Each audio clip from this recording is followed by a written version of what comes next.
चलिए आज हम शुरू करते हैं कक्षा 9 की पहले पार्ट की संख्या पद्धति की एक्सरसाइज 1.3 का छठा सवाल, क्योंकि पांचवा सवाल तक हम पिछले वीडियो में कर चुके हैं। तो ये सवाल है हमारा P बटा Q और Q जो है 0 के बराबर नहीं होना चाहिए के रूप की परिमेय संख्याओं के अनेक उदाहरण लीजिए जहां P और Q पूर्णांक हैं जिनका एक के अतिरिक्त अन्य कोई उभयनिष्ठ गुणनखंड नहीं है और जिनका शांत दशमलव प्रसार है।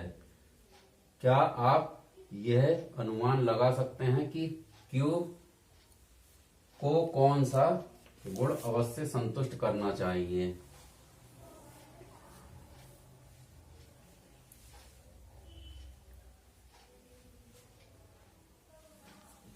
चलिए इसे हल करना शुरू करते हैं। अब इसमें क्या है, हमें P बटे Q के रूप में ऐसी परिमेय संख्याओं के कुछ उदाहरण लेने हैं जिसमें Q बराबर 0 नहीं होना चाहिए और उनके जिनका एक के अतिरिक्त अन्य कोई उभयनिष्ठ गुणनखंड नहीं होना चाहिए, यानी कि उसके एक से ज्यादा टुकड़े नहीं होने चाहिए या एक ही बार एक के पहाड़े में आना चाहिए।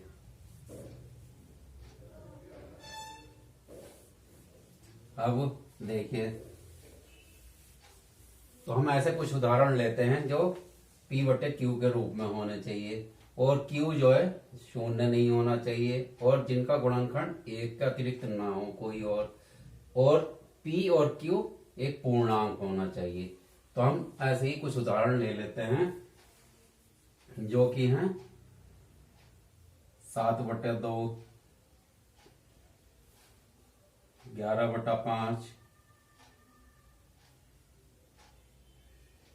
और 21 बटा 10।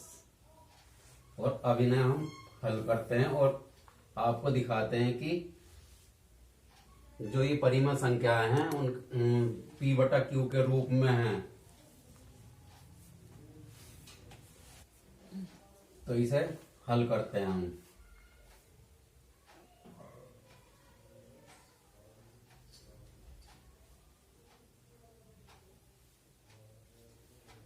दो तिया 6, 7 में से 6 का क्या बचा 1। अब ये 1 जो है 2 से छोटा है तो इसके लिए क्या लगाना पड़ेगा हमें दशमलव लगा दिए तो यहाँ लगाएंगे हम 0। तो 10 कब आएगा, 2 पंजे 10।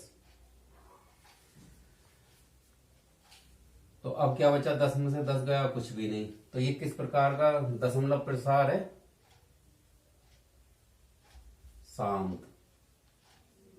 शांत इसलिए है क्योंकि यहाँ शेषफल 0 आया, इसका कुछ भी शेषफल नहीं बचा है, तो ये शांत प्रकार का है और ये हमें यही चाहिए जिनका शांत दशमलव प्रसार हो, इसकी ये शर्त थी। तो इसके हिसाब से ये ठीक है। तो अब हम दूसरा हल करते हैं। जो दूसरा हमने उदाहरण लिया 11 बटा 5।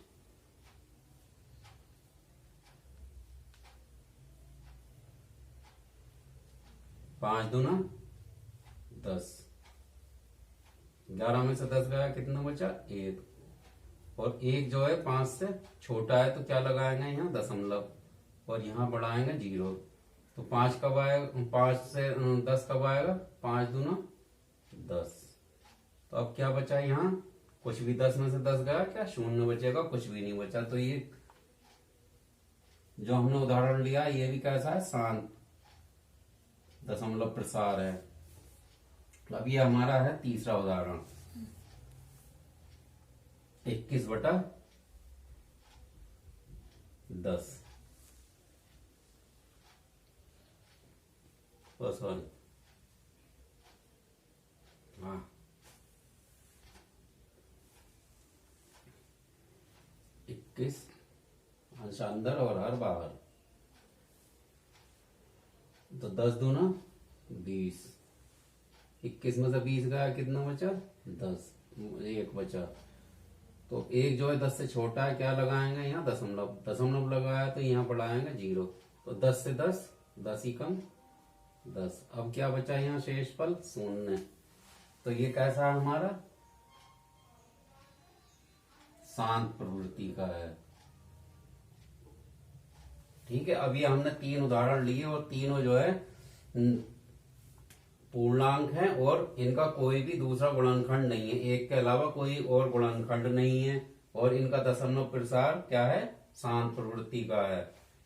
ठीक है, देखिए अब हमने 3 उदाहरण लिए, 7/2, 11/5 और 21/10। अब क्या है, इसका दूसरा भाग क्या है, क्या आप ये अनुमान लगा सकते हैं कि Q को कौन सा गुण अवश्य संतुष्ट करना चाहिए। तो इसका क्या मतलब है कि जो हर है हमारा, यानी कि P/Q, जो इसमें Q है, Q बराबर हमारा, अब Q लिया हुआ है हमने 2 लिया हुआ है, 5 लिया हुआ है और 10 लिया हुआ है। Q हमेशा कितना होना चाहिए, इसमें 2 होना चाहिए या 5 होना चाहिए। अब ये 2 और 5 और या फिर इन दोनों का गुणनफल हो, तो हमारा क्या आएगा, तो क्या होगा, हमारा जो दशमलव प्रसार आएगा वो शांत प्रवृत्ति का आएगा बिल्कुल। अब देखिए ये नीचे 2 है, नीचे 5 है और यहाँ पर 10 है, यानी कि 2, 5 और ये है 10, हमारा दोनों का गुणनफल है, 5 दूना 10। तो ये देखिए दोनों का, तीनों उदाहरण का जो है दशमलव प्रसार जो है शांत प्रवृत्ति का आ रहा है, तो ये जो है अवश्य संतुष्ट करेगा। अगर हर में जो है 2 हो, 5 हो या 2 × 5 हो, यानी कि 10 हो, तो ये बिल्कुल संतुष्ट करेगा। चलिए अब हम लगाते हैं इसका सवाल नंबर 7। ये है हमारा, ऐसी 3 संख्याएं लिखिए जिनके दशमलव प्रसार अनवसानी अनावर्ती हैं। अनवसानी का मतलब होता है अशांत, अशांत है ये, शांत नहीं है। तो इसे हल करना शुरू करते हैं।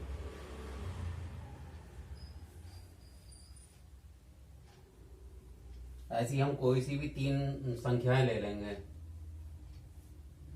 0, यानी कि पहली हम लिखना शुरू करते हैं 0.20, फिर 200, फिर 2000, फिर 20,000।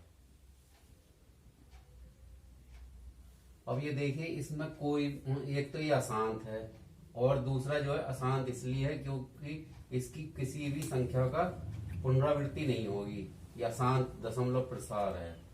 और दूसरी संख्या लिखते हैं, हम लेते हैं 0.12, 112, 1000, 12, 11,000, 12,